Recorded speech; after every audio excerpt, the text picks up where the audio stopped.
Hello दोस्तों, veterans नमस्कार। मैं दीवान सिंह।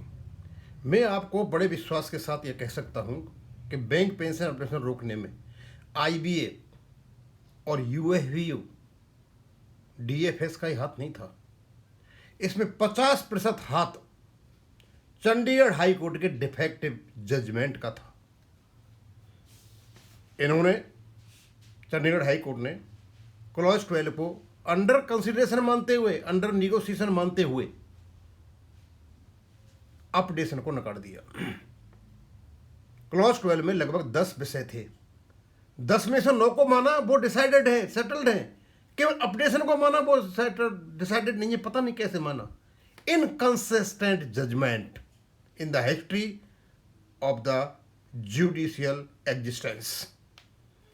आज हम इसी पर बात करेंगे। पहले मैंने आपको क्लॉज 12 के बारे में बताया। आज क्लॉज 12 के साथ हम क्लॉज 17 को भी पढ़ेंगे। उसमें यह कहा गया था कि आपके रेगुलेशन के इंटरप्रिटेशन के लिए आपको आईबीए ईआईबीए के पास जाना चाहिए। भाई, स्टैट्यूटरी रेगुलेशन का इंटरप्रिटेशन के लिए तो कोर्ट के पास जाएंगे ना। आज लीगल इंटरप्रिटेशन डिटेल्ड में मैं आपके सामने रखूंगा और आप भी सुनकर के ताजुब करोगे। और इसको जब मैं पढ़ता हूं तो हमारे खुद के जो बैंक पेंशनर्स थे लंबी लंबी इस जजमेंट के बारे में फेंका करते थे। बड़ी बड़ी पता नहीं क्या क्या पढ़ रखा था उन लोगों ने इसमें। मुझे अब पता चलता है कि उनकी पढ़ाई कितनी छिछलेदार थी, कितनी एम्प्टी थी, कितनी खाली थी।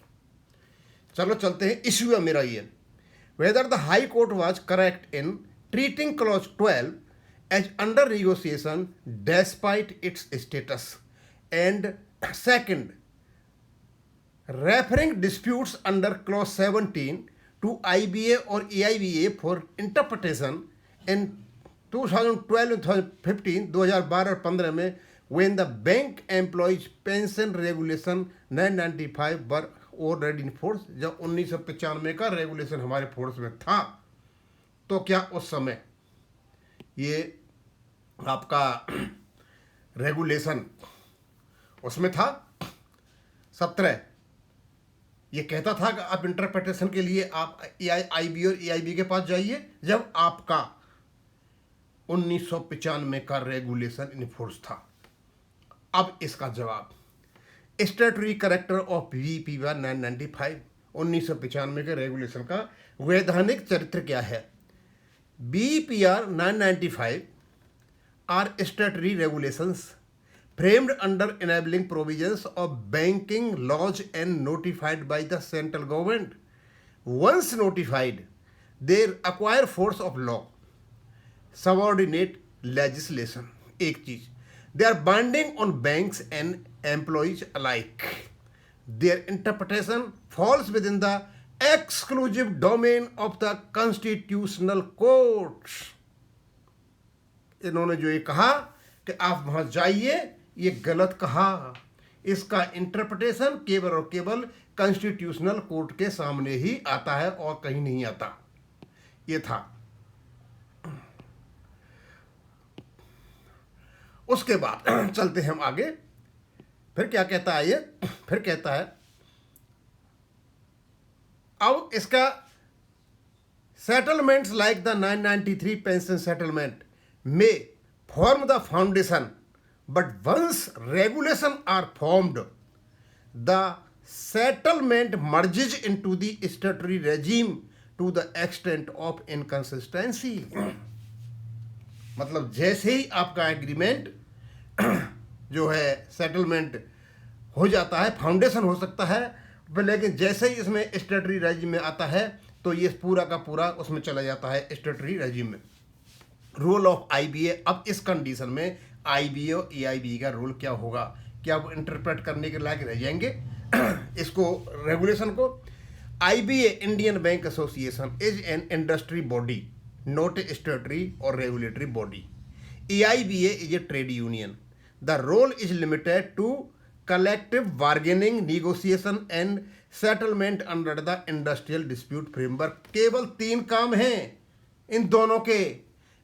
कलेक्टिंग बार्गेनिंग करेंगे, निगोशिएशन करेंगे, सेटलमेंट करेंगे। इंटरप्रिटेशन रेगुलेशन का करना इनका काम नहीं है, लेकिन चंडीगढ़ हाई कोर्ट ने कहा कि इंटरप्रिटेशन के लिए इनके पास जाइए। ये हो सकता है मेरा थोड़ा बड़ा वीडियो हो जाए, आपको जब समझ में आएगा। Clause 17 scope and limitation. Clause 17 of settlement typically provide that disputes regarding implementation or interpretation of the settlement may be resolved mutually or through bilateral mechanism. However, after हो सकता है, कोई परेशानी वाली बात नहीं है, लेकिन शर्त यह है BEPR 90 came to force, लेकिन जब बन गया आपका 1995 का BEPR, the governing framework is statutory not merely contractual. तो गवर्निंग जो फ्रेमवर्क हो जाता है वो हो जाता है स्टैट्यूटरी, यानी कोर्ट हो जाते हैं, न कि ये दोनों की दोनों हो सकते हैं। कितना बढ़िया तरीके से इंटरप्रेट किया जा रहा है। Any ambiguity or dispute regarding pension rights must be tested against the regulations, not merely the settlement. Therefore, Clause 17 cannot override statutory interpretation by courts. Judicial function versus delegation. It is a settled principle that interpretation of law is a judicial function. Courts cannot abdicate or delegate this function to a non-statutory bodies. Referring interpretation of statutory regulation to IBA, EIBA amounts to excessive delegation and jurisdictional error. Relevant doctrine, ultra virus and jurisdictional error, separation of powers, primary of statutory rules over settlements. कहते timing error 2022 और 2015 context by 2012 and 2015, BEPR 995 had long been in force and operational. Pension rights were governed by codified regulations, not ongoing negotiations. Thus, referring disputes to IB or EIBA at the stage ignored the statutory crystallization of the rights. If effectively reverts the issue back to pre-regulation negotiation stage, which is legally untenable. Clause 12 misinterpretation. If Clause 12 was treated as under negotiation despite regulatory functions, कहते हैं primacy of statutory rules over settlements. Timing error 2015 कहते हैं BPR had long been in force and operational, और pension rights were governed by codified regulation not ongoing negotiations. Thus referring disputes to IBA और IBA at the stage ignore the statutory crystallisation of rights. ये sir दोबारा हो गया मेरा, ये 6, 5 और 6, ये दोबारा हो गया। और उसके बाद 6 क्लॉज 12 मिस इंटरप्रिटेशन हो गया। अब 7वां correct legal position. Competent authority to interpret BEPR 995, courts, high supreme court और हाई कोर्ट इसको इंटरप्रेट कर सकते हैं। इसको IBA और UFBA इसको इंटरप्रेट नहीं कर सकते। चंडीगढ़ हुआ हाई कोर्ट का ये गलत फैसला था। रोल ऑफ IBA और EIBA लिमिटेड टू निगोशिएशन, इनका काम है केवल निगोशिएशन करना, not binding interpretation authority. Validity of high courts approach, the referral to IBA और EIBA for interpretation approach legally flawed, ये कानूनी रूप से एकदम गलत है।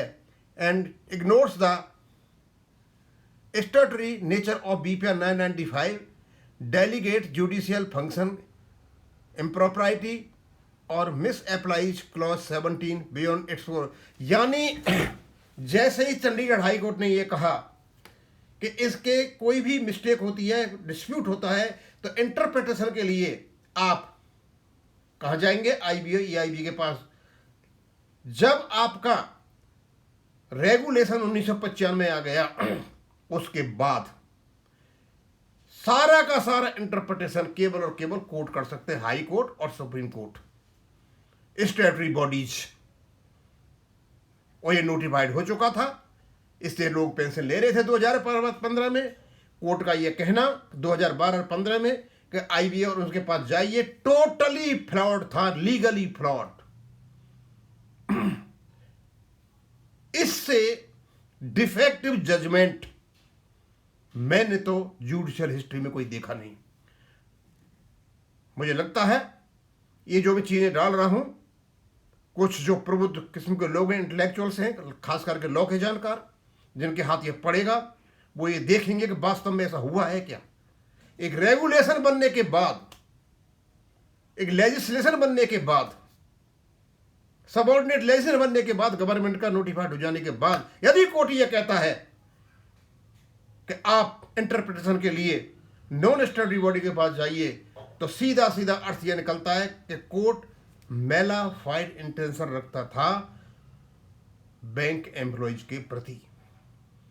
देखते हैं आगे क्या होता है, लेट अस सी। अब इसको यहीं खत्म करूंगा। थैंक यू, धन्यवाद।